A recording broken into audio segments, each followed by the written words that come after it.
Саламатсыздар урматтуу телекөрүүчүлөр, биз 2020 жыл өлкөбүз үчүн жетишкендиктердин гана жылы болсун деген тилек менен парламент көрсөтүүсүн баштайбыз. Зомбулукту болтурбоо, алдын алуу боюнча кандай мыйзамдарга өзгөртүүлөр сунушталууда? Жакшы мыйзамда аткарылышын жана жаңы мындай механизм мелерди сиздердин колуңуздарда. Ички мигранттарга каттоосу жок социалдык кызматтарды алуу жеңилдетилеби? Ачык айкын конкурстарды өткөргөндө деген кандай өтүп атат, канчасы өтүп кетип атат, канчасы өткөн жок деген нерселерди такташ керек. Анан дипломдорду текшерип келсек, көбү сатылып алган дипломдор чыгат. Ошону да текшериш керек. Эски жылы бүтпөй калган мамлекеттик имараттардын курулушу 2020 жыл аягына чыгабы? Былтыркы бюджеттен 2019 жылдан 7,5 миллиард экономия болуп, 2020 жылга өткөрдүк деп атабыз. Кайсы жерден экономия болуптур, кандай экономия болгон, ал экономия туура болгонбу, туура эмес болгонбу, кат жүзүндө так мага жазып жөнөтүп койсоңуздар. Жогорку кеңештин депутаттары шайлоочулардын маселесин жериндеги угушту. Айлыгы көбөйгөнү менен сааттардын кыскарып жатышы, ошол маселелерди абдан мындай майда чүйдөсүнө чейин талкуулап алдык да. Акыркы убактарда үрөй учурган окуялар көп катталууда. Мыкаачылык менен аял затын өлтүрүп, өспүрүмдөргө кордук көрсөткөндөр чекеден чыгууда. Аларга мыйзам чегинде катаал чара көрүү сунушталууда. Үй бүлөлүк зомбулуктан сактоо жана коргоо жөнүндөгү мыйзамына өзгөртүүлөрдү киргизүү тууралуу мыйзамдын долбоору биринчи окууда жактырылды.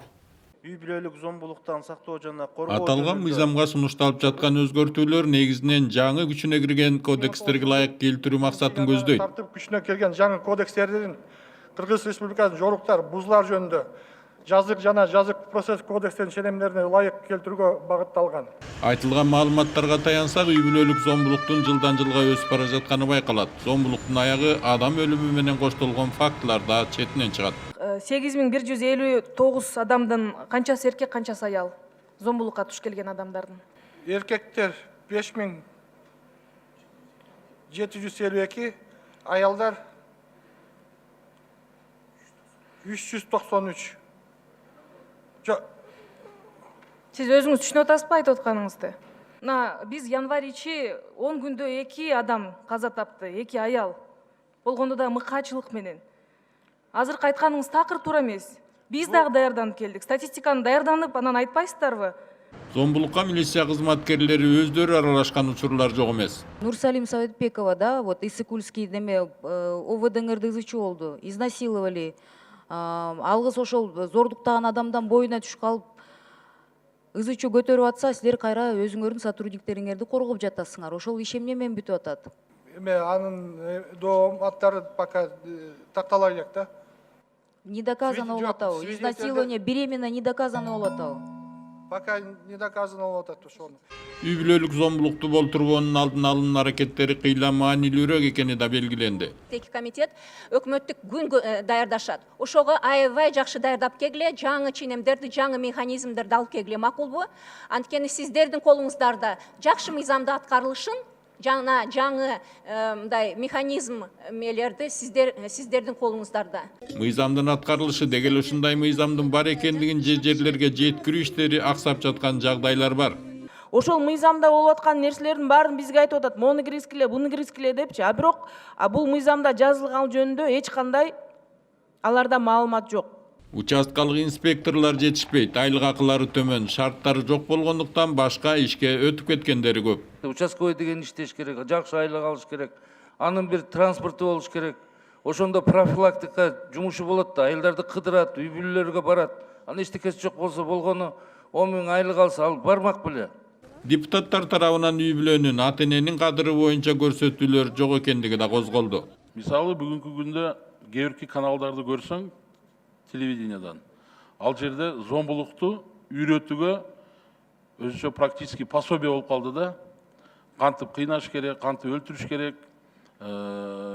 Бандай мындай жаман көрүнүштөр көп да. Ошол эле телевиденияда мисалы ата-эне жөнүндө тарбия багытында передачалар көп болсо, башкача айтканда мына тарбия багытында передачалар көп болсо, ошондо кандайдыр бир деңгээлде биздин коомубуздагы келечекте жарандарыбыз ошондой кылмыштарга барбайт деп ойлойт элем да. Мына ушул өңдүү сунуш пикирлери менен мыйзам долбоору биринчи окууда колдоого алынды. Бейтаптардын зордук зомбулуктарына чыдабай 1 ай ичинде 4 жаш дарыгер өз арызын жазып кызматынан кеткен. Себеби аларга болгон үстөмдүк жогорулап, баласы ооруп келген ата-энелер кодулап, айрымдары аларды урушууну адатка айлантып алган. Эмгек акынын аздыгына карабай, күнүнө жок дегенде 500дөн 2000ге чейин оорулууларды кабыл алышары белгилүү. Жакын арада гана жаш эне тарабынан катуу тил угуп, ызаланган дарыгерди Жогорку Кеңештин депутаты Жылдыз Мусабекова кабыл алды. Апта башында баласы ооруган эне дарыгердин жазып берген рецепттерин туура көрбөй, ага акылга сыйбас жаман сөздөрдү айтып, чүрпөсүнүн ооруп калышына медайымды айыптаган. Пусть твоя девочка или дочка, твой ребенок пускай сдохнет, понятно? Баласынын адресине айтылган каргыш сөздөргө ызаланган дарыгер Чолпон Рыспекова окуядан кийин арызын жазып эмгек өргүүгө чыгып кеткенин айтты. Балдар ооруканасынын кабыл алуу бөлүмүндө дарыгер болуп 5 жыл иштеп келген. Жок дегенде күнүнө 500дөн ашуун бейтапты кабыл алууга туура келет. Эмгек акысы болсо айына 8900 сом. Ушундай көп көйгөйлөрдөн кийин көптөгөн жаш врачтар өздөрү иштебей за границу кетишип атат да. Ошон үчүн өзүбүздүн жаш врачтарды кармап калыш үчүн, мамлекетибиз үчүн биз деген законодательство чыгарып, врачтардын укугун коргой турган бир мыйзам чыгарууга суранабыз. Мугалим менен дарыгердин укугун коргоп, социалдык маселелерди байма-бай көтөрүп келген депутат Жылдыз Мусабекова дарыгерди кабыл алып, бул тармактагы көйгөйлөрдүн күнгөй тескейин кеңири талкууга алышты. Өз сөзүндө эл өкүлү алдыда мындай маселени көз жаздымда калтырбастан мыйзам чегинде чечүү үчүн аткаруу бийлиги менен биргеликте сүйлөшөрүн билдирди. Балаң ооруп калса, врач күнөөлүү, балаң сабак билбесе, мугалим күнөөлүү деп ар бир ата-эне дайыма күнөөнү өзүбүздөн түртөбүз да, жоопкерчиликти өзүбүзгө алгыбыз келбейт. Кээ бир ата-энелер бар, мисалы үчүн мындай балдарын 17-18ге чыкканга чейин таптакыр оорутпаган, күнөөнү бирөөдөн издебеген, өзүнүн бактысыздыгын же өзүнүн кыйын турмушун бирөөдөн көрбөгөнчү. Ошол үчүн биз акыркы учурда ошол мен парламент трибунасынан ушул маселелерди көтөргөндө көп врачтар, мугалимдер менен иштешип атабыз ушул маселелер ортосунда. Жогорку Кеңештин айым депутаттардын форумунун кезектеги жыйынында дагы гендердик теңчиликти сактоо, зордук зомбулукка каршы туруу, эне баланын укугун коргоо кызуу талкууга алынды.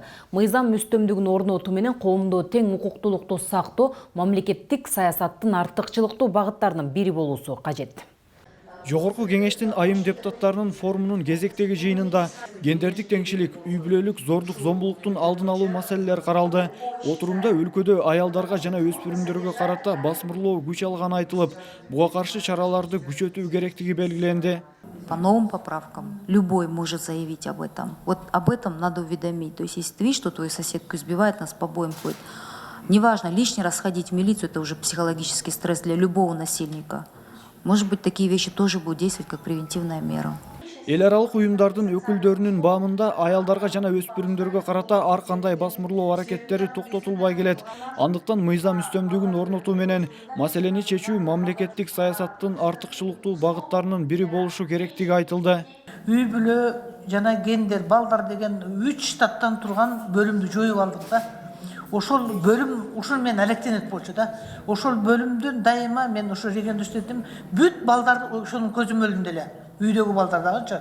Ошол атайын жооп берген бөлүмдү жоюп ошону кайрадан эртең парламенттик күн өткөргөндө ошону кайрадан ошол орунду алып келишибиз керек. Мы понимаем, значит, женщин на местах трудно отказаться от мужа насовсем, там развестись, и там очень много причин. Но когда шла такая самая опасная ситуация, то, значит, аресты там, до недели, это очень хорошо, как бы был как сдерживающий фактор в отношении лиц, которые совершали насилие. Вот в этой части, конечно, было бы хорошо, если вы с вашей стороны сделали бы анализ и помогли бы внести изменения. Жыйында аялдарды ар кандай зомбулуктардан коргоо иш-аракеттерин күчөтүү боюнча атайын резолюция кабыл алынды. Жаш адистерди стажер катары жумушка алган ишканага салыктык жеңилдик каралууда. Мыйзам долбоордун демилгечилери жаш адиске эмгек акысы айлык катары эмес, кенемте түрүндө берүүнү сунуштоодо. Мында киреше салыгы жана соцфонддук төлөмдөр болбойт. Мыйзам долбоорун талкуулоодо эл өкүлдөрүндө ача пикирлер пайда болду. Теманын уландысы кийинки сюжетте. Мыйзам долбоорунун иштелип чыгышынын негизги себеби окууну жаңыдан бүткөн, тажрыйбасы жок адистерди жумушка орношуусун оңойлотуу болгон. Депутаттын айтымында, жетиштүү тажрыйбасы жок адистерди бардык эле ишкана мекемелерде жумушка кабыл ала бербейт. Демилгечилер ишканалар жаш адисте 1 жылдык мөөнөт менен жумушка алууну мыйзам менен бекитүү керек дешет. Мында айлык акыдан салыкты бошотуу каралууда. Ошондо жаштарда 1 жыл өзүн көрсөтө алат да. Эгер колунан келип кызыгып ошол жактан аракетин жакшы кесипкөй болом деп аракетин жакшы болсо, ал иш берүүчүлөр өздөрү эле кызыгат дагычы. Экономикалык жана фискалдык саясаты комитетинин бир катар мүчөлөрү долбоорду колдоого алды. Колдош керек, анткени биздин жаш адистерибиз, университетти бүткөн биздин жаш жарандарыбыз негизги кафе, ресторандарга барып орношпосо эле башка жерде бүт эле стажды сурашат экен да. Мыйзам долбооруна каршы болгон депутаттын пикиринде, бул мыйзам долбоору кабыл алынса да турмуш жүзүндө башкача болот. Анткени алардын бамында эмгек рыногунда компаниялар өзүнө керектүү кадрды өзү тандайт жана ишканаларга тигил же бул адисте кызматка ал деп милдеттендирүү мүмкүн эмес дешет. Частный компаниялар мындай жол менен бүгүнкү күнү өздөрү эле иштеп атышат. Мен министр экономика болуп турганда АУЦА менен Славянск университеттен нормально окуган 3-курстан кийинки бирде баланы таппай койгон. Двоечниктер, же болбосо чоңдордун, депутаттардын балдары келет, стажировка өтөбүз деп. Нормально окуган балдардын баары 3-курстан баштап бүт иштеп атышат. Анан өнөрү болуш керек да. Баланын өнөрү болсо талашып алат. Конечно, пожелание керек, шайлоо келет, бирок мындай мыйзамдардын көпчүлүгү иштебейт. Депутат Жапаровдун пикирин кубаттаган эл өкүлү Айсулуу Мамашева бул мыйзам долбоорунун артынан коррупциялык жылчык пайда болуп, ансыз да салыктан качып жүргөн абийирсиз жумуш берүүчүлөр үчүн абдан жагымдуу шарт түзүлүп калышы ыктымал деп кооптонот. Вы сами знаете, что недобросовестные налогоплательщики, они как избегали уплаты налогов, так они и будут избегать. И новые законы как бы создают им такую возможность. Хотя на самом деле идея замечательная. Демилгечилер бул мыйзам кабыл алынса, жогорку окуу жайлар менен ишкана мекемелер кызматташа баштайт жана коррупциялык жылчыктар болбойт деп кесиптештерин ынандырышты. Мыйзам долбоорун комитет жактырды. Калкты иш менен камсыз кылуу боюнча мыйзам долбоорунун концепциясы биринчи окууда колдоо тапты. Ички мигранттарга каттоосу жок социалдык кызматтарды алуу кыйын. Ушуга байланыштуу мамлекеттик кызмат көрсөтүүлөрдүн сапатын жогорулатуу максатында мыйзам долбоору даярдалган. Мыйзам долбоорун талкуулоо учурунда эл өкүлү балдар үйүнөн чыккандар эч жерде туруктуу каттоосу жок болгондуктан ара жолдо калышууда дейт. Готовят университеты, другие учебные заведения в основном, да, например, там юристы, экономисты, иные специальности. Люди не могут найти работу, приходят, получают статус безработных и так далее. То есть затрачивает государство, опять вы сказали, 36 миллионов в год, чеки на обучение, чтобы эти люди переобучились. То есть дважды платят. Они сами за себя или их родители не могут трудоустроиться. То есть не работает механизм прогноза и реального анализа потребностей в тех специальностях, которые нужны стране. Негизи бул мыйзамдын өзгөчөлүктөрү. Буга чейин мыйзамда кыргыз жарандары туруктуу жашаган жерине жараша гана кызматтык тейлөөлөрдү алып келген. Эми ички мигранттарга дагы жеңилдик менен шарттар каралууда. Жөлөк пул боюнча мыйзамда ошол карама-каршылык бар болчу да. Адам жашаган жеринен пропискасын талап кылбай эле ала алат деп киргизгенбиз мыйзамда. Бирок жумушсуздук боюнча справка алууга барганда сөзсүз жашаган жери пропискасы, мисал үчүн Бишкекте турган ички мигранттарыбыз сөзсүз Ысык көлгө, Нарынга, Баткенге барыш керек болчу. Мен туура түшүнүп атамбы, ошол өзгөрүү кирди жана ошол азыр эми ички мигранттарыбыз жашаган жеринен жумушсуздук боюнча справка ала алат. Статьядагы өзгөртүүсү ошо биздин мамлекеттик социалдык услугаларыбызды берип атканда ошондо бир коллизия бар эле. Ошо коллизияны жоюш үчүн дагы ушул жасалып атат. Депутат тааныш билиш, пара берип ишке орношуу тажрыйбасы барбы же жокпу деп өкмөт өкүлүнөн тактады. Мамлекеттик кызматка, муниципалдык кызматка, жумушка орношом деген адам таанышы жок, жумушка орношуу болбойт деп арызданып атышат. Коррупция абдан чоң деп. Ошого көз карашыңыз кандай? Көз караш терс Элвира Жылгылбековна. Жок, ошондой нерсе болуп жатабы деп мойнуңуздарга ала аласызбы? Мен ала албайм, бизде андай нерсе жок. То есть сиздин оюңузча коррупция үчүн жумушсуздук коррупцияга тиешеси жок деп атасызбы? Албетте, ал деле бар болушу мүмкүн.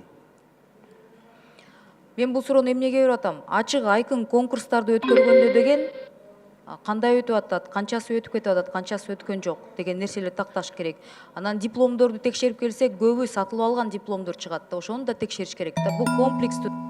2019 жылы 94 000 адам жумушсуз деп катталган. 76 000 расмий түрдө иши жок деп табылган. Ал эми мындай көрүнүш өткөн жылдарга салыштырмалуу өсүүдө. Жалпы жумушсуздардын саны 2019 жыл жыйынтыгы менен канча, анда расмий катталганы канча, анан 2017-18 менен салыштырмалуу айтып койгулачы. Бүгүнкү 19 жылдын аягында 94 200 киши учетто турат. Анын ичинен 76 100 бул официальный безработный деген статуска ээ болот. Ал эми 18 жылы официальный безработный статуста 74 000 эле. 18 жылы 74 000 эле. Демек көбөйүп аттыр да жумушсуздардын саны жыл сайын. Көбөйгөн пайызы ооба наблюдается есть. Иш менен камсыз кылууга көмөктөшүүдө мамлекеттик кызмат көрсөтүүлөрдүн натыйжалуулугун жогорулатууга багытталган мыйзам долбоору биринчи окууда колдоо тапты. Жогорку кеңештин депутаты Аида Исмаилова парламентте Оганстанда жашаган кыргыздардын өкүлдөрүн кабыл алды. Сүйлөшүүдө Памир кыргыздарынын атынан өлкө бийлигине этникалык кыргыздардын 30 үй бүлөсүн көчүрүп келүү, бардык документтерин мыйзамдаштырып берүү өтүнүчтөрү айтылды. Мына жол жок, биринчи кыйынчылыгыбыз ол, экинчи мектебибиз жок, үчүнчү баллисабыз жок, аялдарыбыз төрөт үстүндө көптөгөн аялдар канзая кылгандыктан дүйнөдөн өтүп кетет, кичинекей балдарыбыз жердин катаал сууктук шартынан да өнүкпөйт, чарчап кетишеттер. Ошондой маселелерден бизге да машинда эл арасына жакындатып, сымал бир жакшыраак я келечектен, я чүйдөн, я кеминен дагы ошондой бир жерлерден бир кам көрөм экен деген үмүттөр менен мен. Жогорку кеңештин төрагасы Дастанбек Жумабеков Ысык Көл облусунун Ак Суу районунун Боз Учук айылдык кеңешинин депутаттары менен жолугушту. Жолугушууда аталган аймактын социалдык экономикалык абалы талкууга алынып, келечекте жасалуучу иштер тууралуу сөз болду. Төрага Дастанбек Жумабеков акыркы жылдары алыскы аймактарды өнүктүрүүгө өзгөчө басым жасалып, мектеп, оорукана, жол, таза суу сыяктуу социалдык маселелерди чечүү негизги максат болууда. Айрыкча аймактарды өнүктүрүү жылынын алкагында ар кандай керектүү долбоорлор ишке ашырылып жатканын белгиледи. Өз кезегинде жергиликтүү кеңештин депутаттары Боз Учук айылында балабакча маселеси курч экенин билдиришти. Төрага көйгөйлөрдү тиешелүү өкмөт өкүлдөрүнө жеткирүү менен анын чечилишине көмөк көрсөтөрүн айтты. Жаңырган жылдын алгачкы күндөрүндө Жогорку кеңештин депутаттары жерлерде шайлоочулар менен жолугуп келишти. Жогорку кеңештин вице-спикери Аида Касымалиева баштаган эл өкүлдөрү Өзгөн районуна барып, элдин көйгөйлөрүн угушту. Элдин талабы эскилиги жеткен мектептерде быйылкы жылы бүтүрүү, жолдорго асфальт төшөө иштерин ыкчамдатуу болду.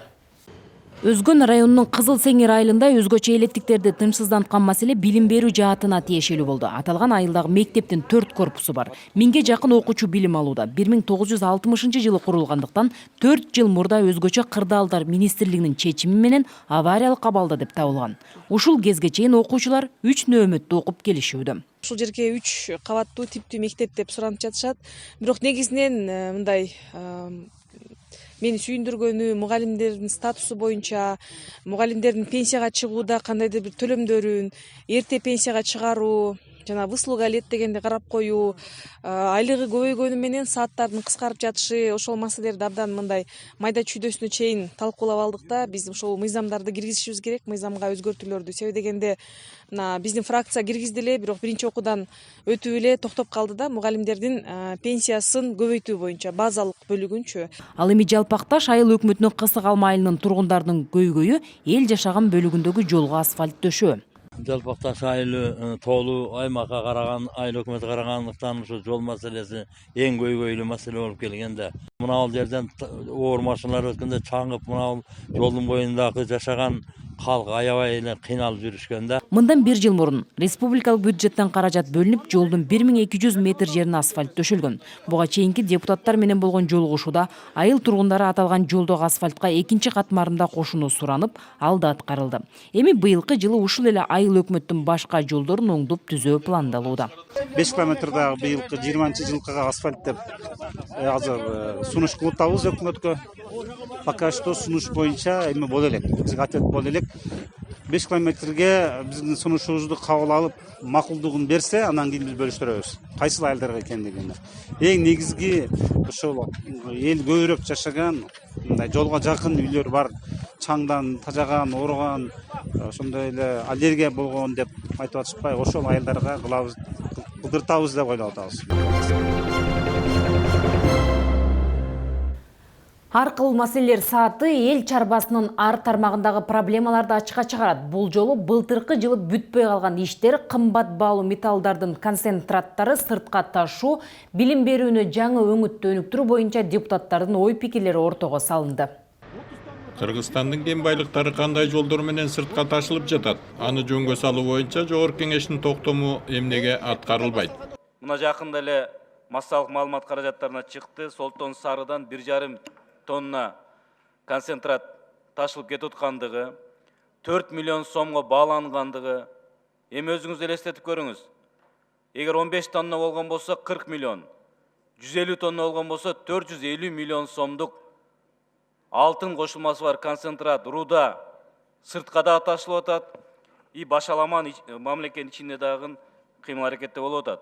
Кадамжай районунун айрым айылдарында бир дагы социалдык объект жок. Арал айында bir айылда bir дагы сөз айыл өкмөттө социалдык объектилер жок болуп атат. Жаныбеков орто мектеби ашар жолу менен курулган экен, эми абалын көрсөң мындай мектеп жок да. Бул мектепти дагы тез аранын ичинде киргизбесек болбойт. Билим берүүнүн келечегин эмитеден аныктап алдын алуу аракеттерин өкмөт колго алууга тийиш. Келечекте мына эксперттер айтып атат. 153 кесип жок болот келечекте. 153 кесип жок болот деп.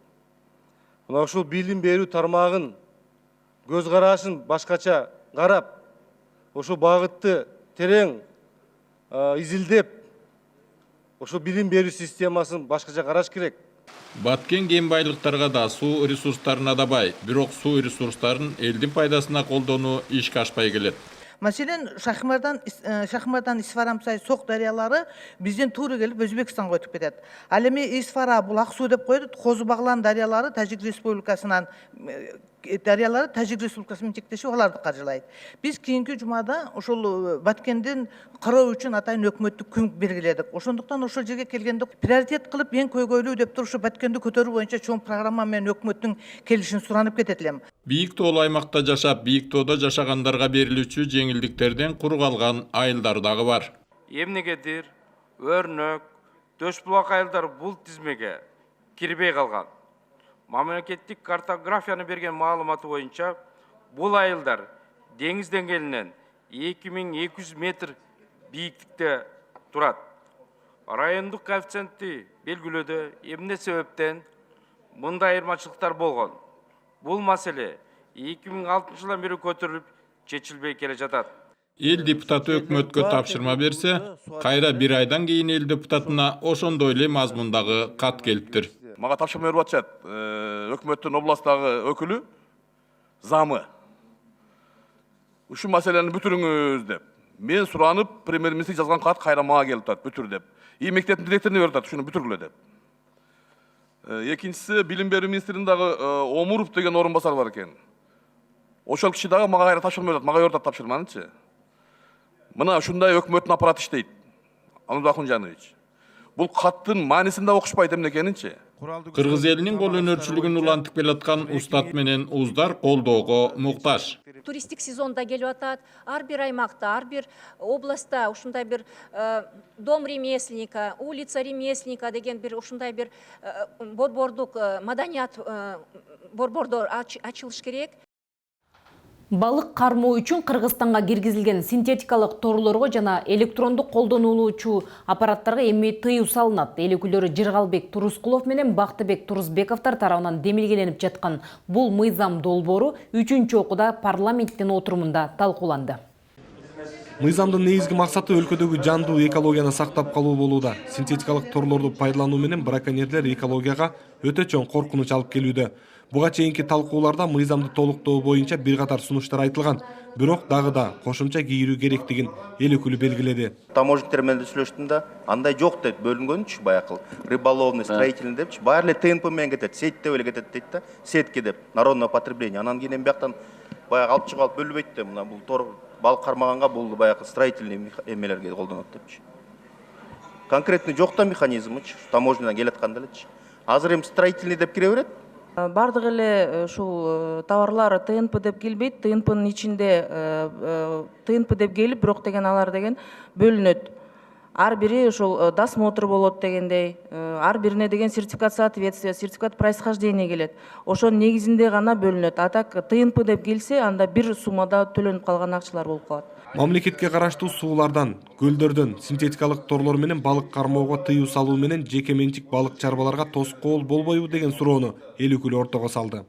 Тактап кандай болот, жеке менчик эртең келсе ага биз мисалы үчүн бизнесini бөгөт коюп койбойбузбу же кандай? Шун так ачык, айкын коомчулукка мындай жеткизип айтып коелу. Бир тартип болуш керек да, бир эреже болуш керек. Эреже бирдей болуш керек. Момда болот же, момда болбойт. Мындай кармасаңар болот, мындай кармасаңар болбойт депчи. Мыйзам даярдалганда жана по законодательству положение жазылат да буга. Ошо положенияга ушуларды тактап көрсөтүп коюш керек. Анткени бул Кыргыз Республикасында бирдей эле норма болуш керек да. Бул частныйга анан государственный бөлбөш керек. Мисалы үчүн торлор пайдаланылбайт десе, анда баардыгы пайдаланбаш керек. Акыркы 6 жыл ичинде эле өлкө аймагындагы көлдөр жана суулардан 40 000 метрден ашуун синтетикалык торлор алынган. Мыйзам бузуулар боюнча миллиондогон айып пулдар салынып, атайын органдарга өткөрүлүп берилген. 9 миллион 207 миң ошол иш коюлган браконьерлерге. Толугунан төлөнгөн да ошо Төлөнгөн. Бунун баары ошол атайын тор боюнча, балык боюнча атайын ушул эмеге укук коргооргондо өткөрүлөт. Бул сот менен чечилчү жумуш, ошо сотко өткөрүлүп берилген материалдар. Белгилей кетсек, мындай мыйзам Россия Федерациясында 2009 жылы эле ишке кирсе, коңшу Казакстан мамлекети 2016 жылы кабыл алган. Талкуу соңунда мыйзам долбоору 3-чү окууда жактырылды. Жогорку кеңеш өлкө ичиндеги жүргүнчүлөрдү жана кооптуу жүк ташуучулардын жарандык жоопкерчилигин милдеттүү камсыздандыруу жөнүндөгү мыйзамдарга өзгөртүүлөрдү киргизүү сунушун талкуулап 2-чи окууда өткөрдү. Мыйзам долбооруна ылайык өлкө ичиндеги жүргүнчүлөрдү ташуучу маршруттук каттамдар, такси кызматтары жана жүк ташыган унаалар кырсыкка кабылганда камсыздандыруу компаниясы кетирилген чыгымдарды төлөп берет. Өкмөт өкүлүнүн айтымында аталган мыйзам өлкөнүн жол коопсуздук системасын реформалоо боюнча иш-чаралардын комплексин жүзөгө ашыруу максатын көздөйт. Ошондой эле ал долбоор боюнча ЕАЭП өлкөлөрүнүн ортосундагы сүйлөшүүлөр жүрүп жатканын белгиледи. Былтыр ушул маалда кабыл алынган ачык асман долбоору бүгүнкү күндө кандай иштеп жатат? Аба кодексине өзгөртүүлөр киргизилиши менен авиация тармагында кандай жылыштар болуп жатканы тууралуу тармактык комитет өкмөттүн маалыматын укту. Ачык асман долбоорунун алкагында 3 жаңы эл аралык рейс ачылган. Авиакомпания 1-2 учактарды сатып алышкан. Бирок эл өкүлдөрү авиация тармагында мактанарлык иш болбой жатканын айтып чыкты. Ачык асман долбоору Кыргызстанда кабыл алынышы менен Бишкек Шаржа, Бишкек Алматы, Ош, Кувейт, Түз аба каттамдары ачылганын өкмөт өкүлдөрү билдирди. Жаңы ачылган компанияларга бизге келгендерге 30%ке чейин кээ бир баягы аэропортский сбордон, навигационный жанагы услугалардан 30%ке чейин биз үлгөтө берип атабыз. Бирок депутаттардын баамында жарандык авиация Евробирликтин кара тизмесинен чыга албай, ачык асман долбоору ойдогудай жүзөгө ашпай жатат. Ушул мыйзамды кабыл алсак эле ички каттамдарга баа түшөт. 1000 сом болуп калат дегенге чейин барышкан. Биздин коллегаларыбыз авторлор дагы бар бул жерде. Анан баардыгыбыз сүйүнүп колдоп бергенбиз. Мейличи 1000 сом болсо аябай жакшы болот. Элибизге жакшы экен. Мен айткам, мындай болушу мүмкүн эмес мындай. Болбойт мындай. Биз тескерисинче иштеп аткан компанияларга бут тособуз. Ошолорду колдоп берели. Жок, мына авторлордун бири дагы жок. Мен азыр фамилиялары турат, өздөрү жок. Ушу биздин комитетте айтышкан, биз жооп беребиз иштебесе деп. Саудовский Аравия деңиздерде эч кандай жылыш жок. Сиздер айтып аткандар негизинен бул мунагу биздин жан жаккабыздагы коңшуларды айтып атасыздар. Европанын бир дагы авиакомпаниясы жөнүндө ушул жактан бир самолет келип учуп, биз аркылуу учат же конот деген сөз болгон жок. Иш менимче ушул жакшы болбой жатат. Бизде өзүбүздө ошондой авиакомпания болбогондон кийин биз өзүбүздө болсо анда учуруп койгонго жеңил болот экен да, мына мыйзам бар уш депчи. Анан чет мамлекеттен бизге кел деп чакырып келиш оңой иш эмес экен. Бирок средства массовой информацияны карасак, кайсыл жерде кандай сүйлөсөк эле окуй Кыргызстан жаман, Кыргызстан өлдү, Кыргызстан артык кетти деп отурсак бизге бирөө келеби? Кичине мына патриоттук кылып, бизде жакшы деп баары сүйлөбөйлү, кичине анча мынча аралаштырып. Күнөөнү элге оодарбаш керектигин айткан эл өкүлү авиация боюнча өкмөттүн стратегиялык саясаты жоктугун сынга алды. Мына Минтранс сизге доклад даярдап берди, сиз бүгүн окуп койдуңуз. Кандай эмне, кандай жүрүп атканын чындыгын өкмөт да билбейт. Качанга чейин бизде ушу авиацияда өзүбүздүн бир саясат болбойт да. Качанга чейин биз башка авиакомпанияларга жалынабыз, учкула бизге деп. Жаңы жылдын астында Кудай буйрса кара тизмеден чыгабыз деп. Бирок кайрала кирдик аякка. Мунун баары эмнеден болуп атат десе, биздин өзүбүздүн кембагалчылыгыбыздан, Кыргызстандын жаңы самолеттардын жоктугунан болуп атат. Манас аэропортун чет элдиктерге башкарууга берүү ниети бар экенин жана тийиштүү иштер жүрүп жатканын өкмөт башчынын биринчи орун басары ырастады. ГЧП формасында управлениеге берүү боюнча, башкарууга берүү боюнча чечим кабыл алынды. Сиздердин араңыздарда отурган депутаттардан да ошол топко катышып биздин жумушка жардам беришти. Биз декабрда чечим кабыл алдык. AFC компаниясы бүгүнкү күндө 1 жылдын ичинде бизге бардык документтерди даярдап тендерди өткөрүп берет. Ошо менен биз аэропортту могул башка чет элдик компанияларга управлениеге беребиз. Малым болгондой, Кыргыз өкмөтү жүргүнчүлөрдүн агымына карата дагы жаңы рейстерди ачууну көздөөдө. Бул Бишкек-Сеул аба каттамы болушу ыктымал. Анткени 2018 жылы Түштүк Кореяга барып келгендердин саны 18 миңге жеткен.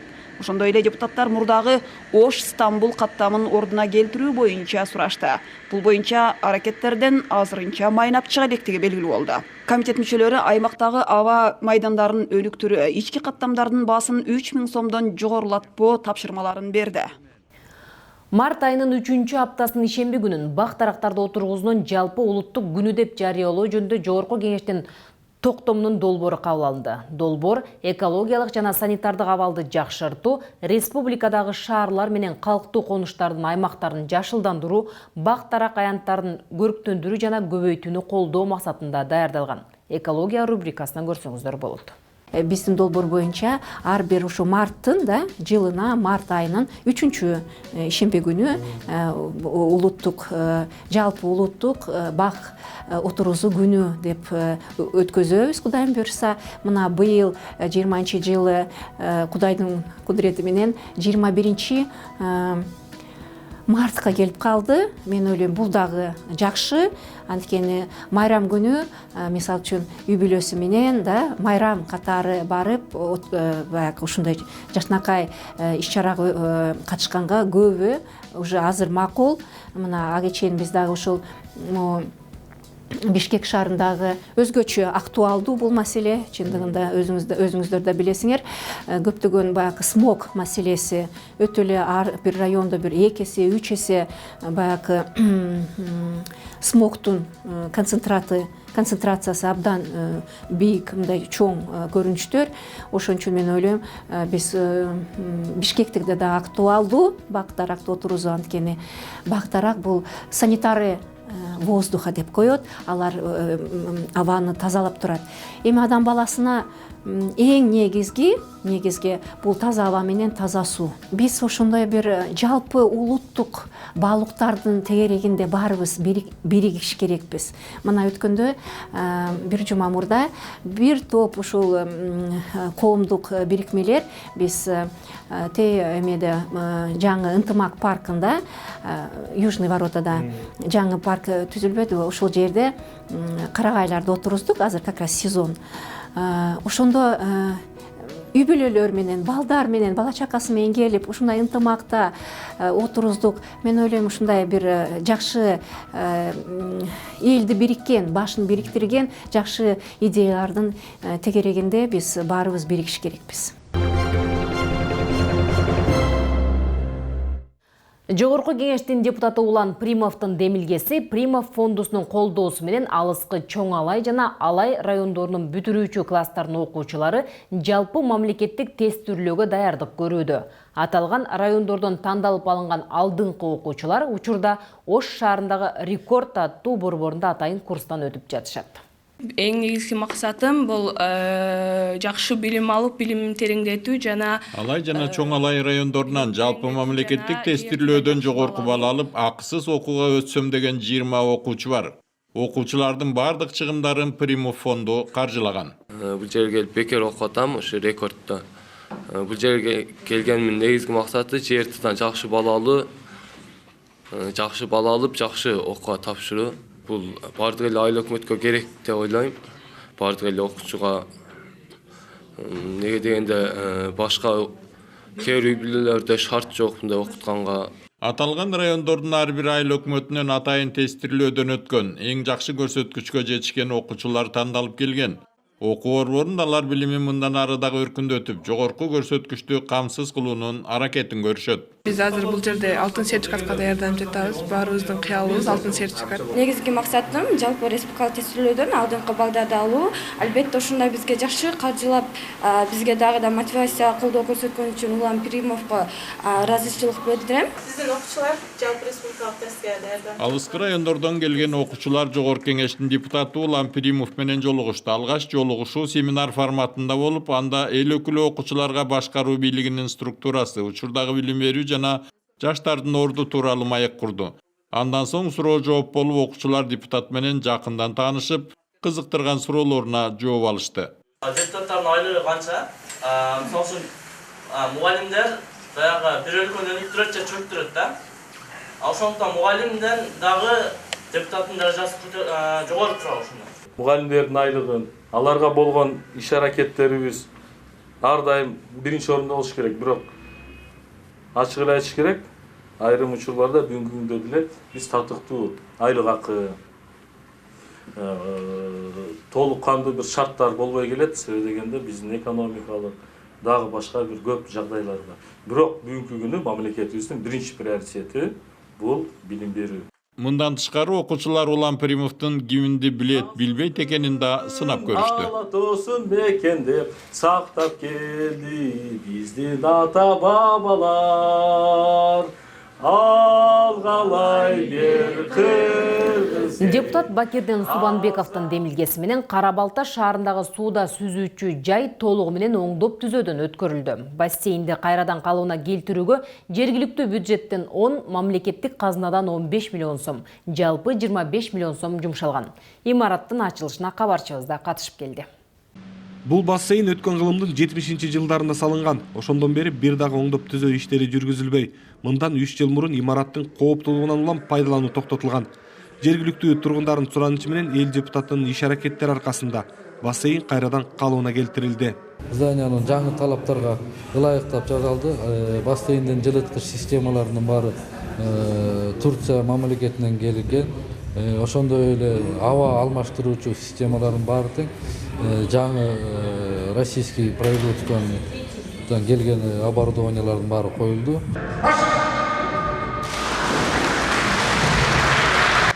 Бул жайдын ачылышына депутат Бакирден Субанбеков өзү да катышып, шаар тургундары менен биргеликте сууда сүздү. Депутаттын мындай аракеттерине Кара-Балталыктар ыраазы. Бул бассейн Кара-Балтага абдан керек нерсе, объект, социалдык объект, потому что бизде шаар кичинекей, театр жок, музейлер жок. Именно спорт объекттер, мындай жаңы салынган спорт объекттер абдан керек болчу. Азыр бүгүн кичинекей балдарга ачып атабыз, азыр кичинекей соревнования өткөрөбүз. Бул бассейндин ишке берилишин Кара-Балта шаарынын тургундары чыдамсыздык менен күтүп келишкен. Эми ден соолукту чыңдоого жакшы шарт түзүлдү. Плавание деген эң жакшы спорт. Организмге жана жүрөккө да абдан пайда берет.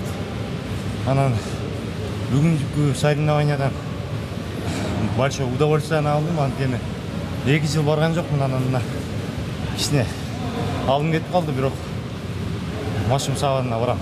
Бассейндин ички жасалгасы, кийине турган жайындагы эмеректерди эл өкүлү өз каражатынан белек катары жасатып берген. спорттук имаратты калыбына келтирүү, региондорду өнүктүрүү жана санариптештирүү жараянынын алкагында ишке ашырылды.